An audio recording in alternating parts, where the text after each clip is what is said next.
रामजी रणदिवे यांनाही विनंती करते, शाळेच्या मुख्याध्यापक आदरणीय श्री ठाकूर सर यांनाही विनंती करते की त्यांनी सरांची भेटवस्तू स्वीकारायची आहे। जोरदार टाळ्या वाजवा। सरांनी बघा आपल्यासाठी खूप सुंदर अशी भेटवस्तू आणलेली आहे।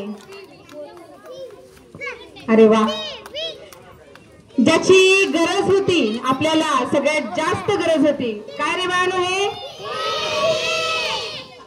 टीव्ही। खूप छान असा आपल्याला अभ्यासक्रमावर आधारित असा पेन ड्राईव्ह आलेला होता, परंतु टीव्ही आपली त्या सुविधेत नव्हती आणि एक जातीवंत शिक्षकच खरी शाळेची गरज ओळखू शकतो आणि ती गरज ओळखून सरांनी त्यांच्या स्नेहापोटी, प्रेमापोटी आणि त्यांची आठवण म्हणून आपल्या शाळेत खूप छान अशी भेटवस्तू दिलेली आहे। सरांचे टाळ्या वाजवून आपण आभार मानूयात। आणि आज आपण या टीव्हीवर काय काय शिकणार आहे? सर्व अभ्यासक्रम। सरांचं मनापासून एकदा आभार। यानंतर आपण आपल्या कार्यक्रमात